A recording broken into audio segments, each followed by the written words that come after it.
Donc moi je suis Don Anne Guillaume, donc je suis chapelain ici au sanctuaire, je suis un prêtre de la communauté Saint-Martin. Et voilà 6 ans que je suis à Lourdes là, voilà, et je suis prêtre depuis 20 ans. Donc bienvenue.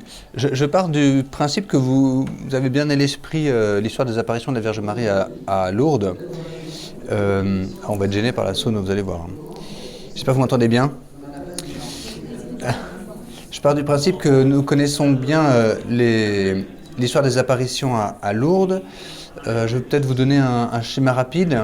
Donc il y a eu ce qu'on appelle la quinzaine des apparitions, donc les 15 premières apparitions, donc le 11 et le 14 février, puis après 13 apparitions entre le 18 février et le 4 mars. Du jeudi au jeudi à chaque fois. Hein. C'est le jeudi 18 février, lendemain du mercredi des cendres, que Marie a demandé à Bernadette de venir à la grotte pendant 15 jours. Elle est apparue seulement 13 fois sur les 15 jours. Donc à la fin de ces 15 jours, ça faisait 15 apparitions avec les 2 premières. Voilà, donc pendant cette quinzaine, on peut la diviser en 3, cette quinzaine d'apparitions. Les premiers jours, on va les appeler des apparitions heureuses ou joyeuses, comme on a les mystères joyeux. Et ça, c'est vraiment très très beau. Il y avait, pour ainsi dire, pas de parole. Dès l'instant que Marie avait dit... elle lui avait promis le bonheur. Vous savez, je ne vous promets pas le bonheur dans ce monde, mais dans l'autre. Donc c'est une vraie promesse du vrai bonheur. Elle lui a promis le bonheur et vraiment, elle lui a donné le bonheur. Donc pendant tous ces premiers jours, Marie était là, Bernadette était là, elle ne se disait rien. Par contre, elles priaient ensemble, évidemment. Elles se regardaient, elles se souriaient, elles se saluaient comme ça, vous savez. Et c'était juste très beau, quoi. Et Bernadette ne savait pas que c'était la Vierge Marie. Du coup, elle n'en avait pas peur. Je pense que si elle avait tout de suite su que c'était la Vierge Marie, ça l'aurait peut-être un peu impressionné. C'était une petite jeune fille un peu intrigante, si elle me permet, la Vierge Marie, j'ai envie de dire un peu rigolote, parce qu'elle riait souvent. Et elles riaient ensemble toutes les deux. Et c'était un immense bonheur pour Bernadette de voir cette petite jeune fille qui était devenue tout simplement son amie, je veux dire son amie de Massabielle, on pourrait l'appeler comme ça. Et une vraie relation d'amitié, de bonheur et de joie qui s'est tissée dans ces premières apparitions-là. C'est très impressionnant et il faut qu'on en prenne conscience. Elles riaient toutes les deux au fond du rocher, là, le 18 février en particulier. Non, pas le... Oui, si. Donc c'est quelque chose de très très beau. Et regardez la qualité de cette amitié qu'il y avait entre ces deux jeunes filles. Deux jeunes filles de 14 ans, on va donner 14 ans aussi à la Vierge Marie. Deux jeunes filles de 14 ans qui n'avaient pas trop de choses à se dire, mais qui se regardaient et qui se faisaient confiance. C'est dans la confiance qu'elles ont bâti comme ça cette amitié si belle, si belle. Et nous, parfois, je ne sais pas si on est capable d'une amitié de cette qualité. Vous savez, il ne s'agit pas forcément de raconter beaucoup de choses à son ami, mais de vivre avec lui, de faire confiance dans l'ami que nous avons. Donc vraiment, il y avait une très très belle, très beau niveau de qualité, de très belle amitié là entre Bernadette et la Vierge Marie. Et puis, alors c'est à la 8e apparition, le mercredi 24 février, ça bascule dans les apparitions douloureuses, où là, la Vierge Marie devient toute triste. C'était terrible pour Bernadette de voir que son amie, qui jusque-là était si heureuse, d'un seul coup devenait si triste.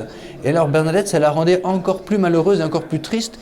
Et Bernadette se mettait à pleurer de voir son amie triste. Et quand son amie lui a demandé, alors il y avait les phrases un peu sentencieuses, la pénitence, etc. Puis après, Marie lui demandait, voudriez-vous bien, ou est-ce que ça vous ennuierait de prier et de faire pénitence, presque, j'ai envie de dire, est-ce que ça vous ennuierait avec moi de prier et de faire pénitence pour la conversion des pécheurs?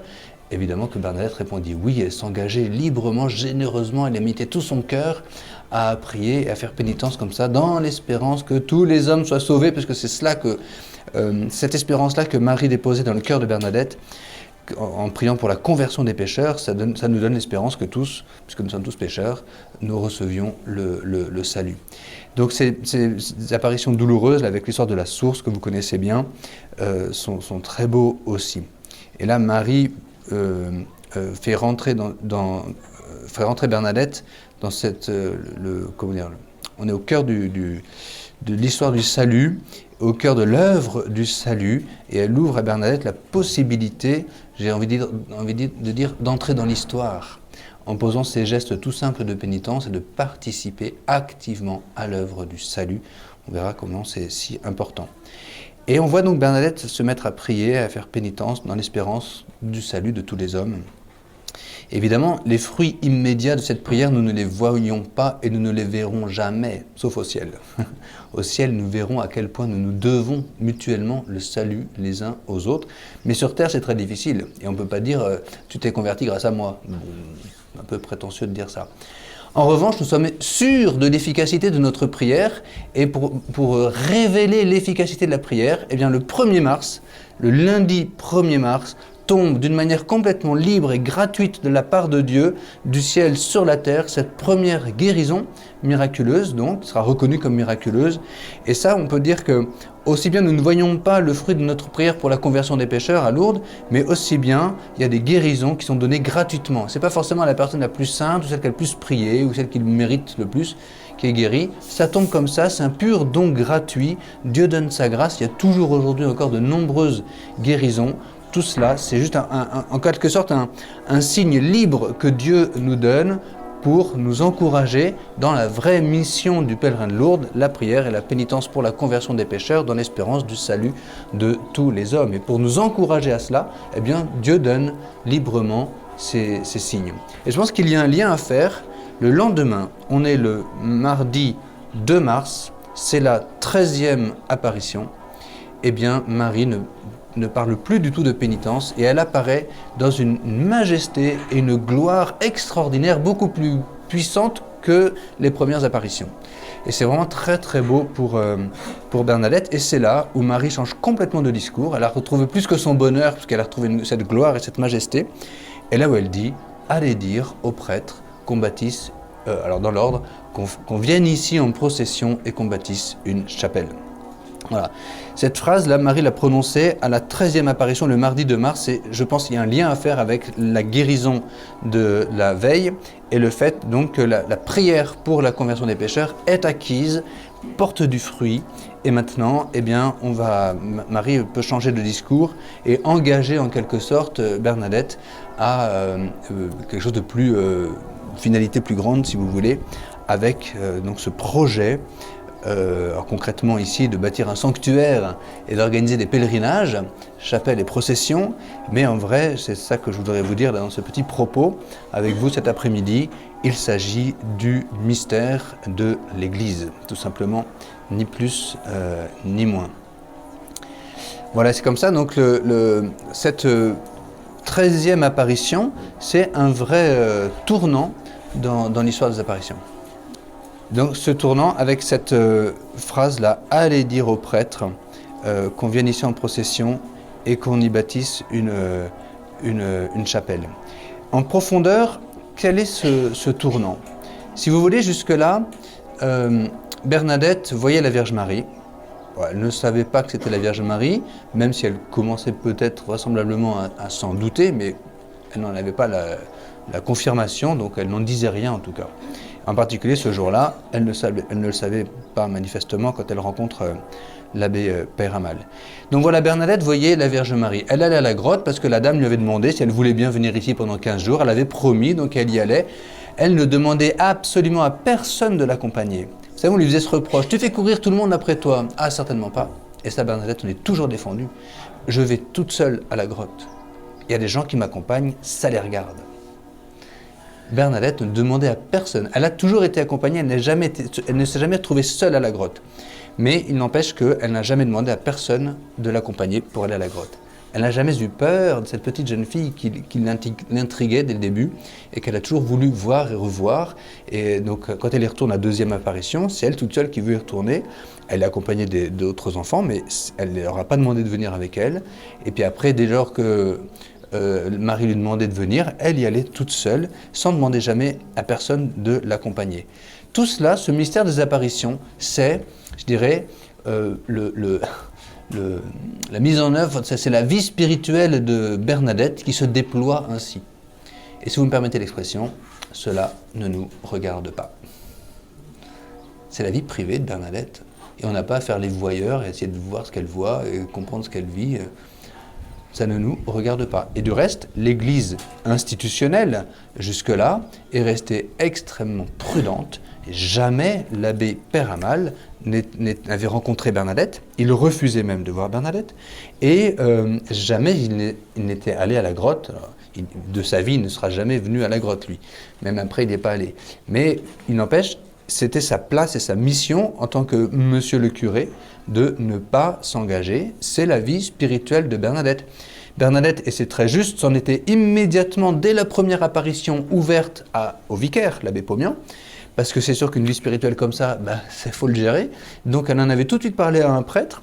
Alors, mais par contre, ça restait confidentiel, alors soit dans le cadre de la confession, soit dans le cadre de l'accompagnement spirituel. La vie spirituelle de quiconque ne nous regarde pas. Moi, je vais vous dire, ça m'arrive, c'est pas tous les jours, mais ça arrive. Là, je suis prêtre ici, c'est mon bureau dans le coin. Des fois, il y a des gens qui frappent à la porte. J'ouvre, voilà, bonjour mon père, bonjour madame, monsieur. Mon père, je voulais vous dire quelque chose. J'ai vu la Vierge Marie. C'est pas tous les jours, hein. Ça peut vous arriver. J'entends Jésus qui m'a demandé de faire ci, de faire ça, qui m'a dit ci, voilà. Mais c'est des choses normales. La preuve, ça arrive, c'est arrivé à Bernadette, ça peut très bien arriver à des gens très bien. Et donc ça peut vous arriver, et moi comme prêtre, j'ai ce genre de confidence. Mais pour autant, croyez-moi, aussitôt, j'appelle pas Monseigneur l'évêque pour lui dire vite, vite, il faut faire une chapelle et organiser des pèlerinages chez cette personne-là parce qu'elle a vu la Vierge Marie. C'est la vie spirituelle de cette personne. Alors il faut discerner, voilà, moi j'accrédite la personne, je l'accueille, j'essaye de poser des éléments de discernement, mais j'ai pas d'a priori, et j'ai pas à dire mais non madame, vous voyez n'importe quoi, enfin non. Voilà, donc tout est possible et tout cela, c'est notre vie spirituelle. Et nous avons tous une vie spirituelle. Alors je vous souhaite d'avoir une grande et belle et généreuse vie spirituelle, alors sans forcément des choses mystiques extraordinaires, mais il faut beaucoup de cœur là dans notre vie spirituelle, comme Bernadette vis-à-vis de la Vierge Marie. Elle n'avait même pas l'impression de voir la Vierge Marie, puisqu'elle la voyait comme je vous vois et comme vous me voyez. Donc il n'y avait rien d'extraordinaire finalement dans ses visions. Et c'était son amie, et là se déployait une générosité de cœur et une amitié si grande, et c'est cela notre vie spirituelle. Et ça ne se communique pas. Nos amitiés, on peut en parler, voilà, j'ai un tel ami, mais ce que vous vivez le plus profond de votre cœur, vous ne communiquerez pas. Puis vous connaissez ce que dit Jésus dans l'Évangile. Si tu veux prier ton Père, eh bien, ne va pas sonner de la trompette devant toi, mais rentre chez toi, ferme la porte derrière toi, rentre dans ta chambre et prie ton Père qui voit dans le secret, et ton Père qui voit dans le secret te le revaudra. C'est secret, ça ne concerne personne. Vous connaissez aussi cette parabole de Jésus, toujours dans l'Évangile, quand il dit... la parabole des 10 vierges, les 5 vierges sages et les 5 vierges insensées, pas dire autre chose, qui n'avaient pas de réserve d'huile. Et voilà, tout d'un coup, quand elle demande « donnez-nous de votre huile, parce que nos lampes s'éteignent », et elles leur répondent « Mais non, jamais notre huile suffira pour vous et pour nous, allez plutôt chez les marchands, vous en achetez. » Et la tradition a toujours dit « En fait, cette huile qui n'est pas partageable, on avait dit, mais pourquoi ils ne partagent pas de leur huile? C'est pas très gentil, c'est pas chrétien. » Cette huile qui n'est pas partageable, c'est la charité, c'est leur vie spirituelle, et ça ne se communique pas, je suis désolé. C'est cela. Bernadette, elle avait sa vie spirituelle qui se déployait comme ça dans ses visions avec la Vierge Marie, et bon, que les gens l'accompagnent, tant mieux, mais en fait, il n'avait rien à y faire. Et voilà tout d'un coup, 13e apparition, mardi 2 mars, la Vierge Marie dans une majesté, une gloire extraordinaire, et là ça bouscule tout, ça chamboule tout. Marie dit à Bernadette, allez dire au prêtre, etc. Eh bien, de ce jour-là, parce que Marie a prononcé cette phrase, tout change. Et ce qui était de l'ordre de la vie strictement privée, la vie spirituelle strictement privée de Bernadette, eh bien maintenant, tout cela doit être mis au grand jour, confié à l'Église, et pas seulement à votre directeur spirituel, non, à l'Église institutionnelle. Ça, faut bien l'entendre quand Marie dit allez dire au prêtre. Vous savez qu'elle parlait en patois bigourdan.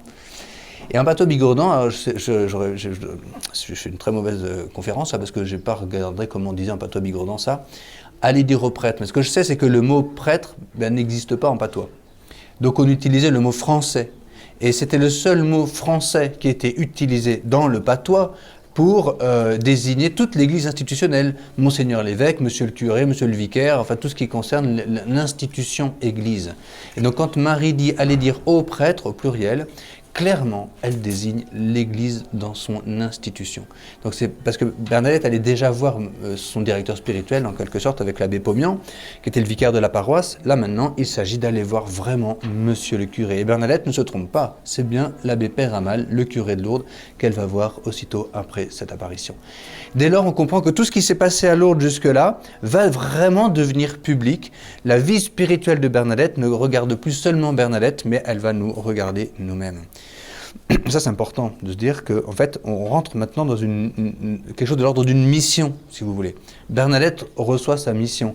Mais nous aussi, maintenant, ça veut dire que tout ce qu'on va vivre à Lourdes, notre pèlerinage à Lourdes, on va revivre la même grâce que Bernadette, sans forcément voir la Vierge Marie, parce que la grâce, elle n'est pas là. Vous savez, la Vierge Marie, Bernadette la voyait, puis au bout d'un moment, la Vierge Marie, elle disparaissait. Mais la grâce restait. Nous ne voyons pas forcément la Vierge Marie, mais nous puisons à la même source, à la même grâce. Et c'est cette grâce-là, et qui vraiment, pour le coup, est commune et qui regarde l'Église. Donc ça, c'est important de se dire ceci, c'est que ce que nous vivons en pèlerinage à Lourdes, finalement, a ce rayonnement ecclésial. Et finalement, on le comprend bien. Alors, tout ce que je vous ai dit sur la vie spirituelle strictement privée, en vrai, notre vie spirituelle, oui, une part privée, mais elle est, si c'est une vraie vie spirituelle, parce qu'on peut avoir on peut se leurrer sur la qualité de notre vie spirituelle. Hein. C'est pas la prière, comme dit Jésus, c'est pas ceux qui rabâchent en permanence Seigneur, Seigneur, qui entreront dans le royaume de Dieu. Donc on peut très facilement se leurrer sur la qualité d'une vie spirituelle. Mais si c'est une vraie vie spirituelle, en fait c'est quoi? Ce n'est plus moi qui vis, c'est le Christ qui vit en moi. C'est le don de l'Esprit Saint qui m'est donné. Donc la vie spirituelle, c'est pas ma vie, c'est la vie du Christ. C'est la vie du corps de Christ, c'est la vie de l'Église. Donc évidemment que ma vie spirituelle, dans ce qu'elle a de plus puissant, c'est pas moi, c'est l'Église entière. Dès lors, tout ce que je peux vivre, moi, dans l'ordre de ma vie spirituelle, rayonne forcément dans l'Église entière. Là, vraiment, nous nous rendons compte que l'Église, c'est pas une masse d'individus les uns à côté des autres qui ne se parlent pas, c'est la communion des saints. C'est la communion des saints. Et notre vie spirituelle rayonne bien au-delà de nous-mêmes, et bien au-delà évidemment des dimensions terrestres de l'Église. On peut comme ça prier les uns pour les autres, les saints prient pour nous, nous prions pour nos défunts, et les saints ont toujours eu cette vive conscience de ce devoir en permanence mutuellement la grâce. Et cela, nous ne le verrons, nous ne nous en rendons pas compte sur terre, nous ne le voyons pas, mais nous le découvrirons au ciel, à quel point nous devons la grâce. Et des choses toutes simples, si moi aujourd'hui je suis prêtre devant vous et que je me permets de parler, c'est peut-être une grâce qui m'a été donnée, mais qui vient de quelqu'un qui peut-être il y a plusieurs siècles, ou qui n'est peut-être même pas encore né, posera un acte de charité suffisamment puissant pour produire de la grâce dans l'Église, et c'est moi qui en bénéficie aujourd'hui devant vous. Et vice-versa si vous avez la grâce de m'écouter. Beaucoup de charité. Beaucoup de charité est déployée là. Donc ça c'est la communion des saints. Et comme ça nous pouvons prier vraiment et réellement les uns pour les autres, y compris pour nos défunts. C'est une très belle phrase de Benoît XVI dans son encyclique sur l'espérance. Ça n'est jamais trop tard et ça n'est jamais inutile. On va retenir ça, des phrases comme ça là. Ça n'est jamais trop tard et ça n'est jamais inutile. Donc ça c'est très beau. Et puis juste avant, la Vierge Marie n'arrêtait pas de demander à Bernadette si elle voulait bien prier et faire pénitence pour la conversion des pécheurs, elle lui aurait jamais demandé de quelque chose d'inutile. Et la preuve que c'est utile, c'est qu'il y a eu cette guérison le 1er mars. Donc vraiment, voilà, on prend conscience là, avec cette phrase, c'est Bernadette qui en prend conscience, enfin c'est nous après qu'on fait notre lecture, allez dire aux prêtres, ah oui, tout ce qu'on vient de vivre là, c'est l'Église, ça vise l'Église. Alors je suis très heureux de vous parler de l'Église. Je suis très heureux de vous parler de l'Église, parce que vous êtes au tout début de votre pèlerinage, de vos sessions, et pour vous engager là à tout vivre en vue de l'Église. Vous savez, en bonne philosophie aristotélicienne ou thomiste, on dit que la fin est première, la finalité, hein, pardon. La fin est première en intention. Donc là, vous êtes au commencement de votre pèlerinage, il faut que votre intention soit claire, que vous sachiez très bien pourquoi vous êtes à Lourdes. Vous ne savez peut-être pas pourquoi. Dans l'ordre de la grâce, il y a des grâces qui vous seront prévues, que Dieu vous donnera, et ça, vous vous en rendrez compte que beaucoup plus tard. Mais vous devez, en arrivant à Lourdes, avoir une intention très claire, et cette intention, elle doit être elle doit vous unifier tous ensemble, et elle doit être celle-ci. l'Église. On ne doit pas viser autre chose que l'Église. C'est bien simple, pourquoi je vous dis ça? Dieu, il a un unique projet, on va l'appeler ça le projet d'amour de Dieu. Il a un unique projet, c'est quoi le projet de Dieu? C'est l'Église. Il a tout créé pour l'Église. C'est dans le Pasteur d'Hermas, si vous avez lu le Pasteur d'Hermas, 2e siècle, 1er siècle. Il a tout créé pour l'Église. Il a créé le ciel, la terre, les étoiles, les planètes pour l'Église. Il a créé l'humanité pour vivre autour de lui. C'est ça l'Église. Il y a eu le problème du péché. C'est pas grave. Il a continué, pas d'espérer, mais de donner la grâce en vue de l'Église.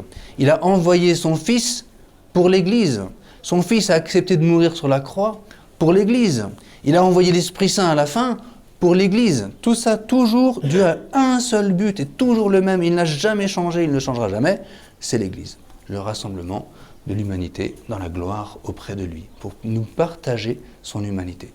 C'est le seul but de la création, de toute la création, et de la création de l'humanité, évidemment. La création autour de l'humanité était nécessaire pour que l'humanité puisse vivre. Donc c'est cela, le but de Dieu, c'est l'Église. Nous, notre but, ça doit être la même chose. Et pourquoi ça doit être la même chose? Parce que figurez-vous, la Vierge Marie, qu'on parle de la Vierge Marie, elle n'a pas un autre but que l'Église.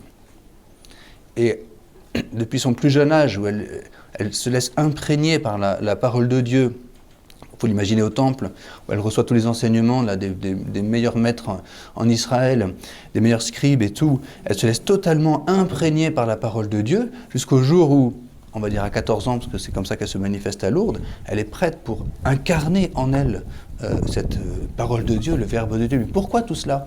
Elle accepte tout cela pour l'Église. Et quand elle entend l'ange lui dire « Ton fils restaurera la royauté en Israël et son règne n'aura pas de fin », c'est l'ange Gabriel à l'Annonciation, elle voit déjà là l'Église. Et Marie, à cet instant, à elle toute seule, c'est la théologie qui dit ça, c'est saint Thomas d'Aquin qui dit cela, elle répond, son fameux fiat là, à l'ange, la réponse qu'elle donne à l'ange, elle répond au nom, en notre nom à tous, au nom de toute l'Église, comme si à elle toute seule, à cet instant précis, elle était l'Église. Et d'une manière intentionnelle et évidente, l'ange, c'est saint Luc qui met dans la bouche de l'ange « Réjouis-toi, comblé de grâce, le Seigneur est avec toi ». Vous savez que ça, c'est une citation du prophète Zacharie. Et le prophète Zacharie, il avait dit « Réjouis-toi, fille de Sion ». La fille de Sion, c'est Jérusalem, c'est le peuple de Dieu. Et Marie est la fille de Sion, c'est-à-dire qu'elle représente à elle toute seule toute la tradition d'Israël, le petit reste d'Israël qui se réduit à une seule personne finalement. C'est un peu comme un sablier, vous avez tout le peuple, les descendants des patriarches, là, des 12 patriarches, tout se concentre sur Marie. Et quand elle prononce ce fiat, elle est à elle toute seule le peuple de Dieu d'Israël et l'Église qui doit surgir par la suite. Elle est à elle toute seule le petit reste d'Israël duquel Dieu va tout recréer pour faire l'Église. Et donc Marie rentre immédiatement dans son projet et à partir du moment où elle a dit « qu'il me soit fait selon ta volonté », tout ce qui va se passer dans la suite de l'existence de la Vierge Marie sur terre, elle l'accepte, elle l'accueille en vue de l'Église. Jusqu'au pire, la croix. Elle va assister à la mort de son fils. Le Concile Vatican II dit ceci. Elle donne le consentement de son amour. C'est une phrase d'une violence extraordinaire pour les mères parmi vous. Elle donne le consentement de son amour à la mort cruelle de son fils pour l'Église. C'est toujours cette intention qui fait que Marie tient debout à la croix. Elle ne s'effondre pas parce qu'elle sait que derrière, il y a l'Église. Et depuis le commencement, quand elle avait chanté le Magnificat, elle se voyait déjà, dans le Magnificat, c'est les paroles qu'elle prononce, elle se voit celle qui reçoit la réalisation de la promesse que Dieu avait faite à Abraham. C'est ça qu'elle dit dans son Magnificat. Et donc, la promesse faite à Abraham, c'est une descendance plus nombreuse que les étoiles du ciel. Donc au moment, après l'Annonciation, quand elle est devant sa cousine Élisabeth, qu'elle chante son Magnificat, elle se voit déjà projetée dans le ciel, entourée de toutes les étoiles du ciel. C'est le signe de l'Apocalypse. Quand Saint Jean voit cette femme vêtue du soleil, couronnée de 12 étoiles, mais 12, ça veut dire toutes les étoiles du ciel, bien sûr. C'est tout le peuple de Dieu qui est réuni dans ces 12 étoiles. Comme autrefois, le peuple de Dieu, c'était les 12 patriarches, à partir de l'Église, ce sera les 12 apôtres. Voilà, Marie, là, représente à elle toute seule l'Église, et elle se donne complètement à l'Église. Eh bien, c'est la même chose pour nous. Si nous sommes en pèlerinage à Lourdes, au commencement de notre pèlerinage, nous faisons ce pèlerinage pour l'Église, pour nous resituer dans l'Église, réancrer dans notre cœur, dans notre vie spirituelle, ce projet d'amour de Dieu qu'est l'Église, et de vouloir la même chose que Dieu veut, c'est-à-dire l'Église, le salut de tous les hommes, et le rassemblement des élus dans la gloire du ciel le jour de la résurrection. Et à Lourdes, on nous donne à voir tous ces signes qui encouragent notre espérance pour que nous travaillions bien pour l'Église et que nous nous transformions en quelque sorte les uns les autres, les uns à côté des autres, les uns pour les autres, en source de grâce pour l'Église. C'est cela que Marie demande à Bernadette, allez à la source pour y boire et vous y laver. En fait, on est situé là au pied de la croix. Marie dit à Bernadette, viens avec moi au pied de la croix de Jésus. Nous allons recueillir tout ce qui jaillit du cœur même de Jésus. C'est ça la vraie source. Nous allons recueillir tout ce qui jaillit du cœur même de Jésus et le donner à ceux qui en ont le plus besoin. Et ça, c'est l'Église. Ça va bâtir l'Église. Donc quand elle dit cette petite phrase, allez dire aux prêtres qu'on bâtisse ici une chapelle. Ah, pardon, dans l'ordre, j'oublie toujours. Allez dire aux prêtres qu'on vienne ici en procession et qu'on y bâtisse une chapelle. Évidemment, ces trois mots, prêtre, c'est l'institution. La procession, ça c'est directionnel, si vous voulez. L'Église n'est pas un magma informe, il y a une orientation, il y a une direction, il y a une finalité, le ciel. Et puis la chapelle, c'est pas la chapelle, c'est la Jérusalem céleste, évidemment, qu'il faut bâtir et que nous espérons. Et nous savons que tout ce que nous posons comme geste sur terre, puiser une simple gorgée d'eau à Lourdes, travaille à bâtir cette Jérusalem céleste. Rappelez-vous, là, si le Seigneur ne bâtit l'Église, eh bien c'est en vain que bâtissent les bâtisseurs. Nous faisons cela maintenant. Nous savons que ce n'est pas en vain. Nous travaillons vraiment pour l'Église. Donc, c'est pourquoi je suis heureux de vous parler de l'Église, dans cette dimension justement un peu finale. Alors, d'abord, regardons l'Église, si vous voulez, pour bien comprendre pourquoi aller dire aux prêtres, les prêtres, ce qu'on vient faire là dans l'Église. Jésus aurait pu se contenter de tous ses disciples. Vous savez, depuis le commencement de sa vie publique, il est entouré de plein de disciples. Il a 20, 30, 50, 100, 200, 500 disciples en permanence autour de lui. En permanence autour de lui. Et il aurait pu se contenter de cette foule qui le suivait. Puis il aurait pu monter comme cela avec cette foule qui le suivait à Jérusalem, vivre son mystère pascal. Mais vous savez ce qui s'est passé le vendredi saint ? Tous ont disparu. Donc s'il avait fait que ça, il n'y aurait pas eu d'église. C'est pourquoi, dès le début de son ministère public, au milieu de cette foule, il en choisit 12. Évidemment, le chiffre est symbolique pour signifier le nouveau peuple de Dieu qu'il veut créer, l'Église. Il en choisit 12 qu'il institue, c'est l'Évangile qui nous dit cela. Il les institue, il leur donne un nouveau nom. Ils ne sont pas seulement disciples parmi les disciples, ils sont apôtres, avec une mission particulière. On comprendra par la suite que c'est exactement la même mission que tous les disciples, rien de plus. Sauf qu'ils sont institués pour le représenter, et avec en particulier à partir du jeudi saint, ce mandat singulier de célébrer l'Eucharistie tout simplement, à partir de ces gestes-là, de la fraction du pain. Ce sera la messe que nous connaissons, donc avec quand même ce pouvoir aussi de remettre les péchés. Donc la vraie mission du prêtre, elle est la même que tous les autres disciples, mais avec au milieu des disciples la fraction du pain et la rémission des péchés au nom de Dieu. Donc ça, c'est la mission vraiment sacerdotale. Et donc il fallait cela pour que l'Église surgisse vraiment. Mais sauf que si on regarde bien, encore une fois, le vendredi saint, parce que tout se passe au vendredi saint, l'Église, elle naît le vendredi saint. Le vendredi saint, quand Jésus meurt sur la croix, donc les disciples avaient tous disparu, ah oui, mais les apôtres aussi. Donc en fait, ça ne marche pas, mon discours. Il manque un élément pour être sûr que l'Église fonctionne. Dans mon discours, il manque un élément, mais l'élément, il est réellement présent.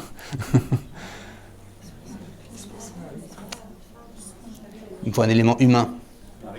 Marie, bien sûr. Bien sûr, Marie. Ah oui, alors Saint Jean, mais Saint Jean, très secondairement, il était là parce que Marie était là. Oui, ça vous déçoit, mais c'est comme ça. C'est Marie, bien sûr. C'est Marie, la clé de tout, qui, à elle toute seule, dès le commencement, est l'Église. Une et sainte. Ouais, des fois, on se dit, mais où est-ce qu'elle est, l'Église une et sainte? Elle a toujours été là depuis le début. C'est Marie. Pendant toutes ces années, pendant 33 ans, elle était à elle toute seule, l'Église une et sainte. À elle toute seule, elle a cru au nom de tous ceux qui croiraient après elle, et au nom de ceux qui ont cru avant elle.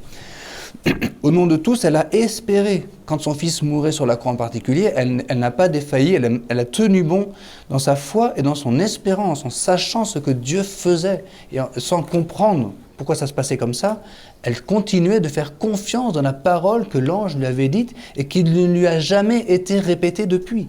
La foi de Marie est réellement héroïque. Héroïque. Et elle a tenu bon dans sa foi-là. Elle portait dans son sein l'Église. Elle est devenue, pour cela, la mère de l'Église. Et c'est si important. C'est si important, parce que tout est là. Tout est là. Elle est l'Église à elle toute seule. Et regardez pendant, vous allez compter avec moi, les 53 jours entre le vendredi saint et le dimanche de Pentecôte. Vous vous souviendrez de ce chiffre 53 parce que c'est exactement le nombre de « Je vous salue Marie » que vous avez dans votre chapelet. 53. Ne négligez pas les 3 premiers. Pardon. 53 jours du vendredi saint au dimanche de Pentecôte. Je vous ai dit, les disciples avaient tous disparu. Les apôtres aussi. Et même quand Jésus apparaissait à ses apôtres, il leur reprochait leur manque de foi. Donc ça n'a pas suffi.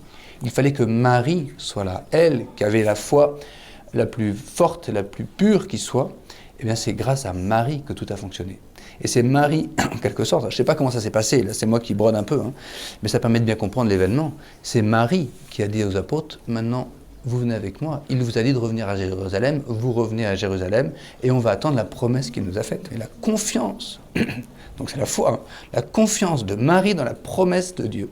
Il a dit qu'il enverrait une force venue d'en haut, un autre paraclet, donc il va le faire. Et donc maintenant, restez avec moi. Et pendant 10 jours, ils ont attendu la venue de l'Esprit Saint. Au bout de 10 jours, on aurait pu imaginer que les apôtres auraient pu commencer à dire « Bon, nous on retourne en Galilée ».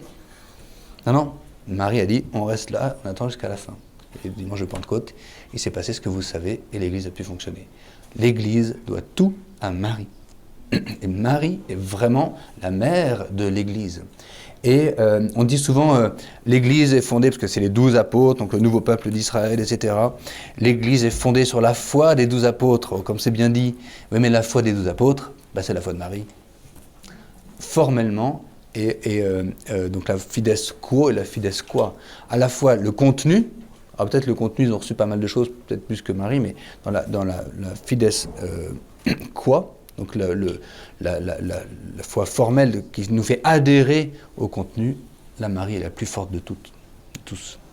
Donc, les apôtres ont reçu, ont tenu bon dans la foi de Marie jusqu'à ce qu'ils reçoivent l'Esprit Saint en plénitude et avec puissance pour pouvoir effectivement annoncer l'Évangile. Et du jour même de la Pentecôte, c'était parti, ils ont baptisé 3000 nouveaux néophytes. Donc voilà à quel point nous devons tout comme cela à Marie. Mais ça, c'est vraiment le mystère de l'Église là qui se crée. Et avec Marie située comme mère de l'Église. L'Église, elle se constitue aussi dans un dialogue. Quand Marie dit à Bernadette, allez dire au prêtre, eh bien, elle pousse Bernadette à rentrer en dialogue avec l'institution. Et entre l'ensemble du peuple de Dieu, l'ensemble des fidèles du Christ et puis l'institution, ce dialogue doit être vraiment permanent. Et à ce titre, les membres de l'institution, moi je suis prêtre, je vis aussi de ce dialogue en tant que fidèle. Je le vis en tant que prêtre et représentant l'institution face à une assemblée. Mais en tant que prêtre, je suis aussi fidèle. Et dans les sacrements, eh bien, il y a aussi le dialogue que j'ai, si j'ai besoin d'un prêtre, par exemple, ne serait-ce que pour me confesser. eh bien, donc, le dialogue, on le vit à tous les niveaux, en ce sens. Alors, il y a toujours un dialogue nécessaire, et l'Église, elle grandit avec ce dialogue-là. Alors, ce dialogue, il est évidemment constructif de l'Église, dans la liturgie de l'Église, parce que c'est dans la liturgie. Le mot liturgie veut dire la vie du peuple, ou l'œuvre de l'action du peuple de Dieu. Donc, c'est là que l'Église se constitue le plus, dans la liturgie. Alors, dans la liturgie, tout est dialogué. Eh ben, on peut faire une petite répétition si vous voulez bien. Si je vous dis « Le Seigneur soit avec vous », élevons notre cœur. Rendons grâce au Seigneur notre Dieu. Vraiment, il est juste et bon, etc. Puis ça va jusqu'au Amen final, à la fin de la prière eucharistique. La liturgie est fondée comme ça sur ce dialogue. On en a un petit peu supprimé, mais si vous me permettez, c'est pas du tout à la mode ce que je vais vous dire là, mais dans l'ancienne messe, il y en avait beaucoup plus. On a enlevé le Seigneur soit avec vous. Donc on a un peu réduit finalement la dimension dialogale de la messe. Pardonnez-moi pour ce discours, vous couperez dans l'enregistrement. Donc, on vit de ce dialogue. Et ce dialogue, il peut se prolonger dans la vie de tous les jours. On a besoin des prêtres, et vous connaissez vos prêtres, et ils sont à votre service pour l'ordre de la vie spirituelle, mais bien souvent, les fidèles sont au service des prêtres. C'est pas toujours très juste, ça d'ailleurs, hein, pour la vie humaine, terrestre, prosaïque. Faut pas que les prêtres abusent des services des fidèles. Hein. Donc sachez dire à vos prêtres, maintenant ça suffit. Et tu feras la cuisine tout seul. Alors ce dialogue, il faut rentrer un peu dans l'histoire. Comment ça s'est passé entre Bernadette et l'abbé Peyramal la première fois qu'ils se sont rencontrés? Eh bien, je vais vous dire la vérité, ça s'est mal passé. Il y a des exemples comme ça ne marche pas. Donc ne vous inquiétez pas, si vous avez des problèmes avec votre prêtre, vos curés, vos pasteurs, ça arrive à tout le monde. C'est arrivé à Bernadette. Pour autant, elle ne s'est pas dit c'est fini, plus jamais je mettrai les pieds au presbytère, ou plus jamais je mettrai les pieds à l'église. Non. Bernadette, elle vit de la foi, elle a continué de croire, et la rencontre avec l'abbé Peyramal, oui, ça s'est mal passé, mais elle a continué de rencontrer l'abbé Pommian, enfin bref. Est-ce que vous permettez que je vous lise? On a reconstitué le dialogue entre l'abbé Peyramal et Bernadette et tous les travaux du père René Laurentin qui ont permis de faire cette reconstitution. C'est peut-être un peu romancé, c'est difficile à dire, mais il y avait quand même des témoins, donc je pense que les choses sont quand même à peu près bien rapportées. Parce que pour le coup, Bernadette qui ne demandait à personne de l'accompagner à la grotte, quand il s'est agi d'aller voir monsieur le curé, alors là, elle a demandé à ce qu'on l'accompagne. Elle en tremblait d'avance. Alors elle a demandé à ses deux tantes, qui tremblaient encore plus qu'elle. Et dans la petite histoire, c'est l'abbé Laurentin qui raconte ça. Le curé Peyramal, qui était obnubilé par l'affaire de Bernadette, il s'est rendu compte seulement à la fin de la présence des deux tantes à leur tremblement. Bon, ça c'est la romance, hein. Mais ça dit quand même quelque chose. Alors pour bien comprendre le contexte, imaginez la situation. On est le matin de ce 2 mars, la Vierge Marie apparaît à Bernadette, elles ont prié le chapelet comme elles avaient l'habitude de le faire, etc. Très beau. Marie dit cette phrase, et puis évidemment après l'apparition, comme il y a du monde autour de Bernadette, elle est assaillie. Et on lui pose la question, qu'est-ce qu'elle t'a dit aujourd'hui? Et c'est un peu une ritournelle depuis les jours précédents, à cause des appels à la pénitence. Et donc elle dit, elle m'a dit d'aller dire aux prêtres qu'on vienne en procession, qu'on bâtisse une chapelle. Et alors figurez-vous, c'est comme ça que ça se passe, hein. Les bonnes dames de la paroisse, pardonnez-moi, elles ont couru voir monsieur le curé, avant Bernadette. Et elles lui ont dit, monsieur le curé, la Sainte Vierge demande une procession pour jeudi prochain. C'est pas ce que la dame a dit. Alors voilà comment ça se passe, je vais essayer de le rendre un peu vivant, parce que j'ai du mal à imiter aussi bien la voix de l'abbé Peyramal que Bernadette. Quand ils se rencontrent, évidemment, c'est l'abbé qui attaque, et c'est l'abbé qui attaque d'emblée, et qui grogne et qui gronde. Alors ça donne ça. C'est toi qui vas à la grotte? Oui, monsieur le curé. Et tu dis que tu vois la Sainte Vierge? Je n'ai pas dit que c'est la Sainte Vierge. Alors qu'est-ce que c'est que cette dame? Je ne sais pas. Ah, tu ne sais pas, menteuse. Et pourtant le journal l'écrit. Et tous ceux que tu fais courir après toi le disent que c'est la Sainte Vierge. Qu'est-ce que tu vois alors? Quelque chose. Quelque chose. Ah, le curé, il explose littéralement, parce qu'il se rend compte que le témoin, il est même pas sûr de ce qu'il voit. Donc ça commence vraiment très mal. Et il explose littéralement. Et là, Bernadette se sent complètement déstabilisée. Elle n'a même pas encore le temps de rien dire. Elle se dit, vite, il faut que je dise quelque chose, sinon je vais perdre ma commission. Et alors elle dit d'un seul coup, Monsieur le curé, Acquérault demande qu'on vienne à la grotte en procession. Première partie de la phrase. Allez dire au prêtre qu'on vienne en procession. La chapelle vient après. Comment une procession? Comment veux-tu que je commande une procession? C'est mon Seigneur qui décide des processions. Si ta vision était quelque chose de bon, elle ne te dirait pas de telles bêtises. Et pour quand la veut-elle, cette procession? C'est jeudi que tu as dit? Et la pauvre Bernadette, elle n'a jamais dit jeudi. Voilà, vous comprenez maintenant d'où ça vient. Alors là, il y a un abbé qui intervient, qui veut à la fois la rassurer, mais qui la gronde encore plus. Bref, ça se termine mal. C'est un scandale. Et on dit que tu as mangé de l'herbe comme les bêtes, etc. Et puis là, il y a les deux tantes. Vous êtes parent de cet enfant? Oui, monsieur le curé, c'est tante. C'est malheureux d'avoir une famille comme ça, qui met du désordre dans la ville. Retenez-la et ne la laissez plus bouger. Voilà, bon, bref, ça se termine comme ça. Elle se fait renvoyer.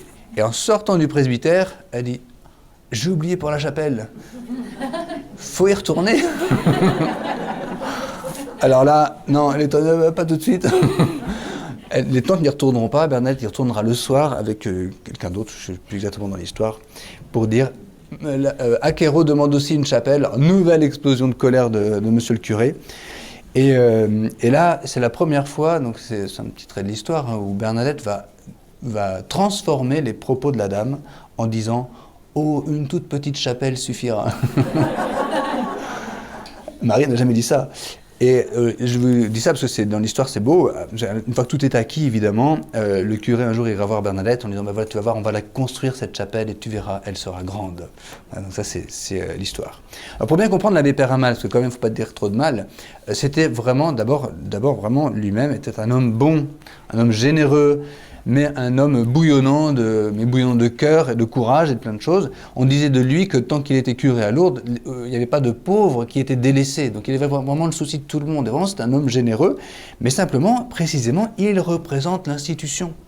Et comme je vous dis que cette institution elle est absolument nécessaire dans l'Église, c'est une volonté expresse de Dieu, de Jésus, d'avoir institué ses apôtres, sinon il n'y aurait juste pas eu d'Église, on ne peut pas faire autrement. Et en tant qu'institution, eh bien, il ne peut pas s'engager. Donc c'est pourquoi jusque-là, il refusait vraiment de voir Bernadette. Et quand Bernadette vient à lui, il est lui-même le premier et le plus déstabilisé. Voilà, alors après, il a sa personnalité, il gronde peut-être, il grogne un peu. Mais il faut comprendre sa situation aussi. Et vous savez que quand le 25 mars, Bernadette va vite le voir, parce qu'elle a eu une dernière apparition de la Vierge Marie, donc c'est la 16e, où Marie a dit « Je suis l'Immaculée Conception ». C'est la deuxième fois où Bernadette va franchir de nouveau la porte du presbytère. Elle va crier dans la cour « Je suis l'Immaculée Conception ». Là, le curé va comprendre vraiment que Bernadette voit quelqu'un, pas quelque chose, mais quelqu'un, et que vraisemblablement ça pourrait bien être la Sainte Vierge, comme on disait autrefois, et bien là, il est ému.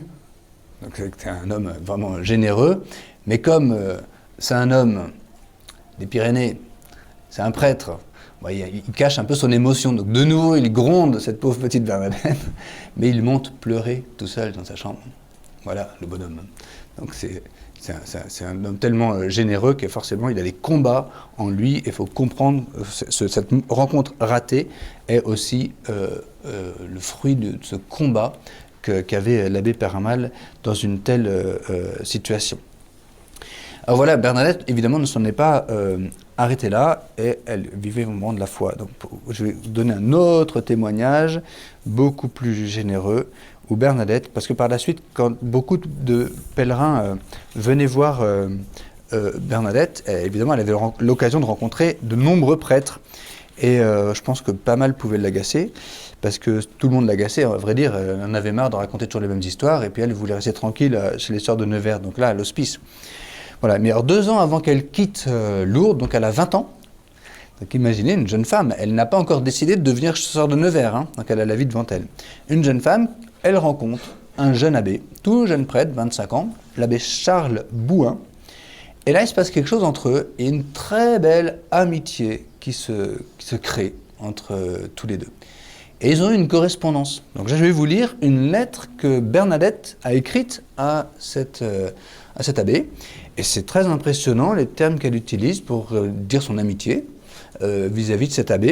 Et je pense qu'il écrivait pareil. Alors, je n'ai pas eu les lettres que lui avait écrites, mais il lui a écrit parce qu'elle parle d'une lettre. Et donc il y a une très belle relation là, donnée dans la confiance, dans l'amitié entre Bernadette et ce jeune abbé. Alors je vous lis cette lettre, après je voudrais vous la commenter un petit peu, parce que je trouve qu'elle est très généreuse, et puis elle nous montre qu'on peut avoir de bonnes relations d'amitié avec des prêtres. Monsieur l'abbé, vous ne sauriez croire le doux plaisir que m'a causé votre vénérée lettre. Je l'attendais avec impatience. Je suis bien heureuse de penser que vous ne m'oubliez pas dans vos saintes prières et surtout au saint sacrifice de la messe. De mon côté, je ne vous oublie pas non plus. Je pense bien souvent à vous et surtout quand j'ai le bonheur d'aller à la grotte. Nous serons en union de prière pour la vie, si vous voulez bien me le permettre, monsieur l'abbé, car je me suis bien attaché à vous pour la première fois que j'ai eu l'honneur de vous voir. Je ne sais pourquoi. C'est bien le bon Dieu qui l'a fait, et tout ce qu'il fait est bien. Enfin, j'ai toute la confiance en vous qu'on puisse avoir pour une personne. Vous me demandez si j'ai bien compris toute l'étendue de votre pensée quand vous me dites que je devais vous être d'une grande utilité. Hélas, moi, misérable créature que je suis, je crois bien tout le contraire, monsieur l'abbé, que c'est plutôt vous qui m'êtes d'une grande utilité pour le salut de mon âme. J'espère cependant que cette bonne mère aura pitié de nous. Elle sait que nous ne pouvons rien faire sans son secours, aussi il faut qu'elle ait pitié de ses enfants. J'aime beaucoup cette lettre, et plus je la lis, plus je l'aime, et plus j'aimerais bien être l'abbé. Regardez un peu la qualité d'expression. Bon, on est au 19e siècle, hein, mais quand même pour une fille analphabète, en 4 ans, c'est quand même assez impressionnant. Puis elle n'a pas peur de lui dire « Nous serons en union de prière pour la vie ». Elle était impatiente de recevoir sa lettre qui lui a causé un doux plaisir. Les mots qu'elle utilise, moi, ça m'impressionne. Je me dis, aujourd'hui, ça n'existe plus, mais si une fiancée écrivait à son fiancé, elle dirait la même chose. Mais ça n'existe plus, ça. On a perdu beaucoup de choses dans les qualités de nos relations. Et Bernadette, elle était hissée à un niveau de qualité de relation avec la Vierge Marie, évidemment, hors du commun, je vous en ai parlé. Donc c'est à ce niveau-là qu'elle se situe. Elle lui dit, « Je me suis bien attachée à vous pour la première fois que je vous ai vu. » Ça s'appelle un coup de foudre. Cependant, tout le monde est à sa place. L'abbé, il est à sa place. Il n'y a pas de confusion des genres, vous voyez. Il est à sa place. Bernadette est à sa place. Elle respecte le prêtre. Et le prêtre, il est prêtre, et il sait qu'il est prêtre. Il n'y a pas de fausses notes dans cette relation. Et pourtant, il y a des expressions d'amitié, d'ouverture de cœur totale et d'une grande générosité. J'ai toute la confiance en vous qu'on puisse avoir pour une personne. C'est extraordinaire, quoi. Elle avait vécu cela avec la Vierge Marie à la grotte. Vous savez, quand elle disait « elle me regarde comme une personne », pour elle c'était normal. Donc c'est un niveau d'amitié et de relation absolument magnifique. Et puis évidemment, chacun est à sa place, et si c'était nécessaire, elle remet bien tout le monde à sa place. En particulier quand elle dit « Je suis bien heureuse que vous ne m'oubliez pas dans vos prières, surtout au saint sacrifice de la messe ». L'abbé, il est à sa place quand il est à l'autel et qu'il célèbre le sacrifice du Christ.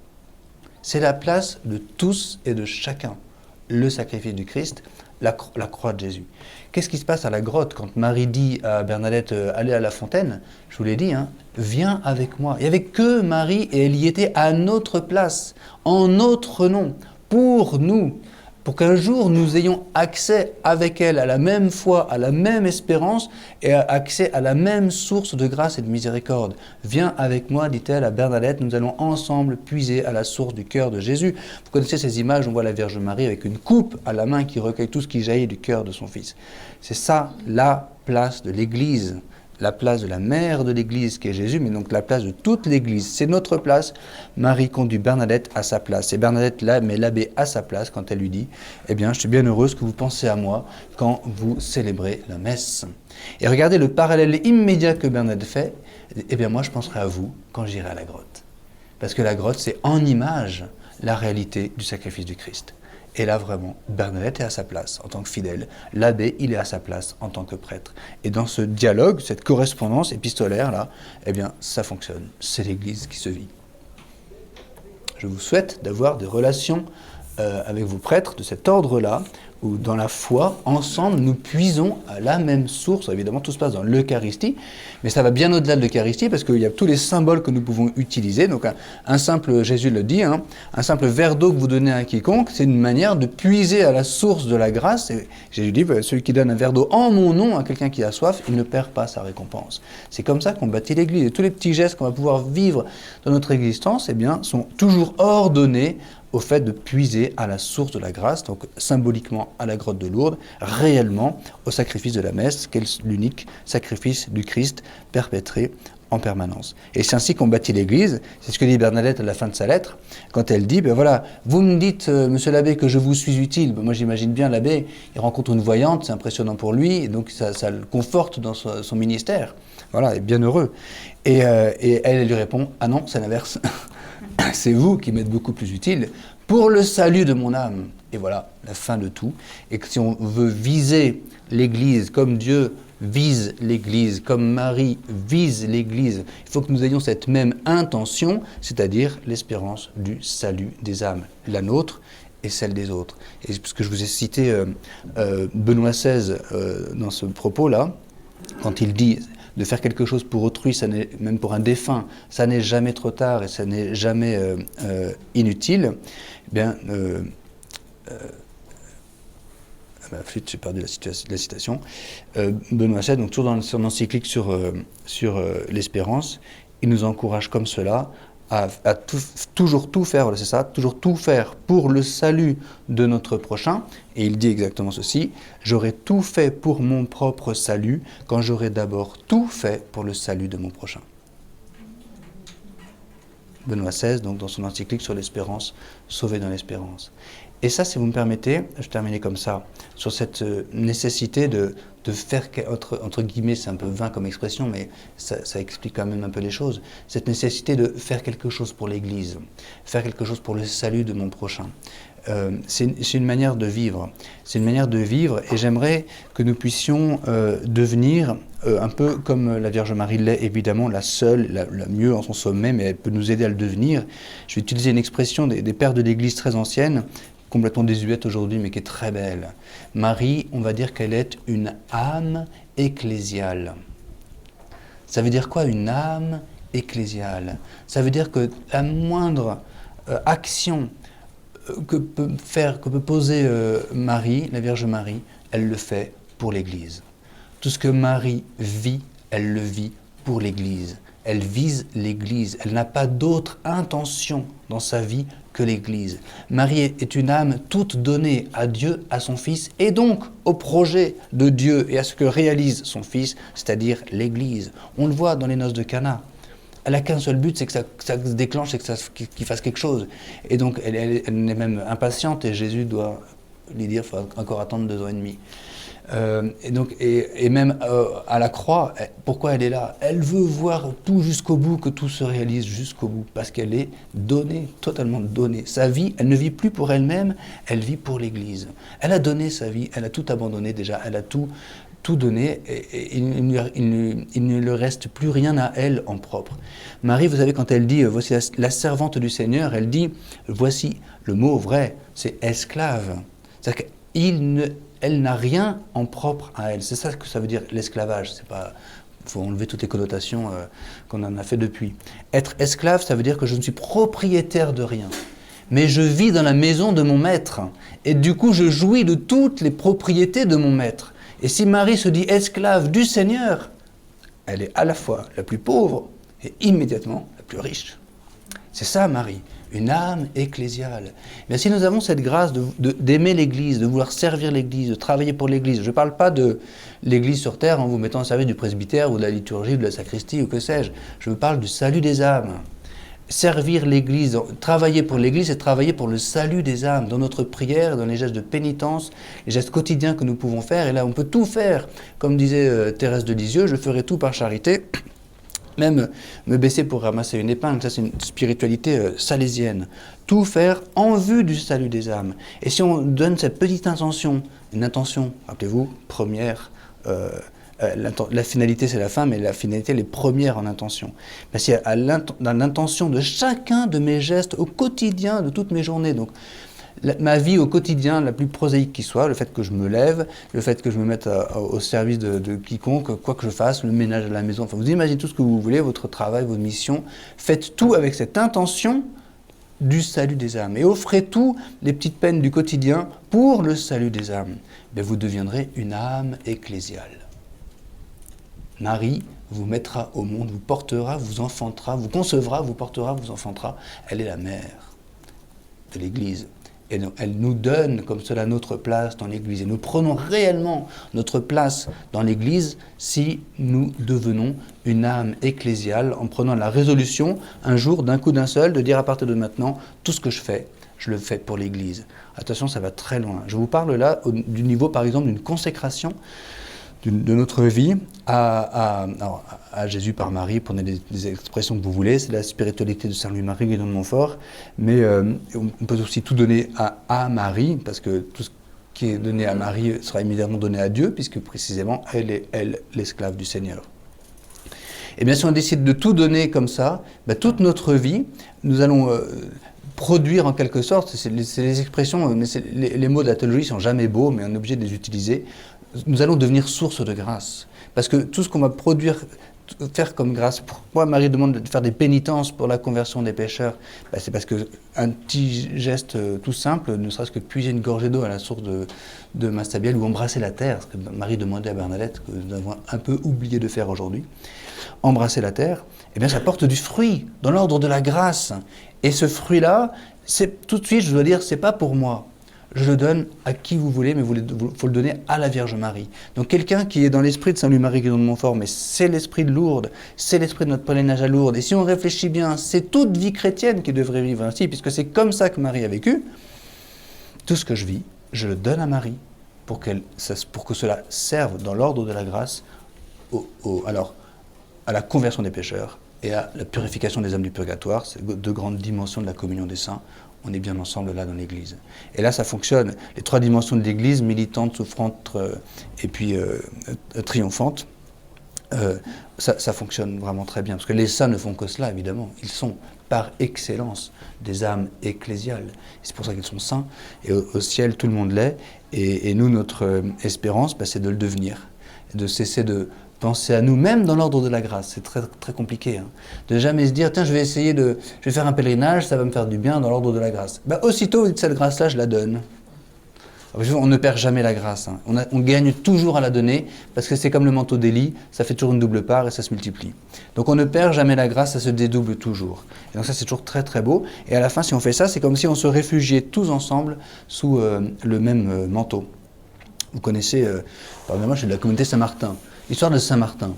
Il a donné la moitié de son manteau à un pauvre. Alors, il y a toutes les explications historiques que vous voulez. Oui, parce qu'il n'y avait que la moitié qui lui appartenait, ceci, cela. Bref, il a quand même déchiré un manteau, c'est quand même dommage, ça ne se fait pas, quoi. Pourquoi il l'a fait? Peu importe les raisons historiques, il a fait un geste symbolique. Son intention, c'était que lui, comme ce pauvre, se retrouve à la fin sous le même manteau. C'est ça l'Église. Dans l'ordre de la grâce, c'est beaucoup plus significatif que de dire il était propriétaire que de la moitié, sauf qu'en le coupant en deux, il a tout bousillé, donc ça ne servait à rien.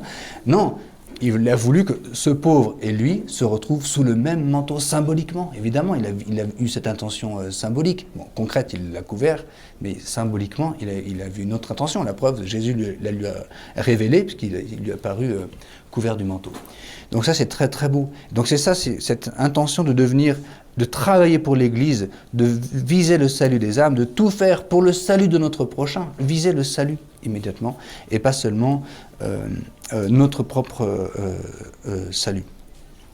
Donc je vous souhaite cela à l'occasion de votre pèlerinage à Lourdes, d'avoir cette intention. Et puis je vous souhaite aussi d'avoir la grâce de voir en quelque sorte, d'être nourri dans cette espérance. J'insiste un peu à vous parler de l'Église, alors qu'on vit une époque où tout s'effondre par pans entiers, tout disparaît, et tout tremble, et même à Rome, tout tremble, et dans tous nos diocèses de France, ça tremble, et puis on s'inquiète, il n'y a plus de vocation, qu'est-ce qu'on va devenir, tout disparaît au fur et à mesure. Il ne faut pas qu'on s'inquiète, parce que d'abord, Jésus l'a dit, c'est prévu, c'est promis. Le catéchisme de l'Église catholique nous le confirme, par là où est passé notre Seigneur, là aussi, nous passerons. Et l'Église, en tant qu'institution, n'échappera pas à cette règle, donc il ne faut pas s'inquiéter de cela. Par contre, ayons la véritable espérance de l'Église une et sainte, dont je vous ai dit qu'elle est là depuis le commencement, puisque depuis le commencement, il y a Marie, une et sainte. Et si nous, aujourd'hui, c'est très... Pour moi, s'il y a des signes de temps, vous voyez, le Concile Vatican II nous a exhortés à être sensibles aux signes des temps et à savoir les lire. Eh bien, en voici un. Marie, mère de l'Église. À la fin du Concile Vatican II, c'est Paul VI. Alors qu'on aurait eu l'intention de proclamer un 5e dogme, on ne l'a jamais fait. Paul VI fait un grand discours à la fin du concile, donc c'est Paul VI en son nom propre, c'est pas le concile, hein, qui déclare que Marie est mère de l'Église. Ça a été un tonnerre d'applaudissements dans toute la conciliaire. Mère de l'Église, jamais on n'avait dit cela. C'est un titre tout à fait nouveau dans l'Église, donc extrêmement significatif. Significatif de quoi? Précisément que si tout s'effondre, nous commençons à voir, c'est une très belle expression un peu poétique, nous commençons à voir les lueurs de la Jérusalem céleste qui commencent à resplendir dans les ténèbres de notre monde. Et tout peut s'effondrer sur terre, nous savons que l'Église, elle est là, une et sainte, au ciel, évidemment. Et notre espérance, c'est le ciel. Et si on travaille pour le salut des âmes, c'est pour le ciel. C'est pas seulement pour mener une bonne vie chrétienne, aller à la messe tous les dimanches, pourvu que nous ayons un curé à notre botte et qu'on puisse vivre une vie chrétienne. C'est pas ça notre but. Notre but, c'est le ciel. Et il faut que ce soit ce but-là, il faut que nous le visions pour notre prochain. Et avoir cette espérance de voir l'Église surgir dans les ténèbres de notre monde, et même si tout s'effondre sur terre. C'est ce qu'a vu Marie quand elle a chanté son Magnificat. Elle a déjà vu la réalisation ultime et finale de l'Église, parce qu'elle s'est vue projetée dans le ciel, entourée de toute la descendance d'Abraham. Et donc Marie a eu cette vision. Elle est inscrite noir sur blanc dans le livre de l'Apocalypse, c'est Saint Jean qui voit ce signe aussi. Et donc maintenant, à nous d'ouvrir les yeux et de voir ces lueurs de la Jérusalem céleste, sans s'inquiéter bien des pans entiers de ce que nous connaissons sur terre qui peut très bien s'effondrer. Jésus est mort. Et ça a été la ruine pour tous ceux qui avaient mis leur espoir humain en lui, mais ça a été le commencement d'une véritable espérance pour ceux qui mettaient leur espérance théologale en lui, donc pour qu'il fonde vraiment l'Église. Il fallait qu'il meure. Notre Église sur terre, pour moi, vivra la même chose. Vous serez attentifs quand vous ferez la procession mariale. Parce que qu'est-ce qu'on fait quand on fait la procession mariale? Et à la Vierge Marie, alors on met des spots sur elle, évidemment c'est factice, hein, mais c'est symbolique. On met des spots sur elle, et puis on la fait tourner au milieu de nous, puis on la suit, puis à la fin on se retrouve tous autour de la Vierge Marie, chacun avec notre flambeau là. Eh bien nous rendons visible sur terre ce signe de l'Apocalypse, la vision d'Abraham et la vision de Jean, la vision de la Vierge Marie. Il faut que ce soit maintenant notre vision. Eh bien, nous l'avons plaqué sur terre pour vous, tous les soirs à Lourdes, dans cette procession mariale. Nous voyons Marie tout illuminée de lumière et entourée de tous ses enfants qui sont représentés par nous et par les cierges. Voilà les signes, les premières lueurs de la Jérusalem céleste que je vous souhaite de voir. Je vous remercie. Je vais vous lire la prière.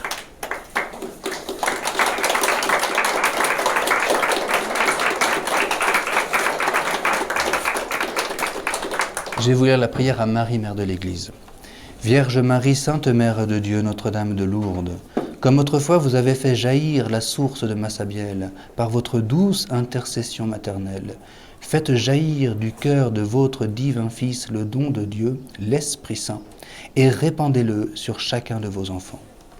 Vous avez demandé à Bernadette d'aller dire aux prêtres qu'on bâtisse ici une chapelle et qu'on y vienne en procession. Nous entendons votre appel. Et en vous choisissant aujourd'hui pour mère, nous voulons bâtir l'Église dans nos cœurs et dans le cœur de tous nos frères. Vierge Marie, douce mère de l'Église, donnez à vos enfants l'amour de l'Église et soyez pour eux un refuge assuré jusqu'au dernier temps. Amen. Au nom du Père et du Fils et du Saint-Esprit. Amen. Merci beaucoup, bon pèlerinage. Merci.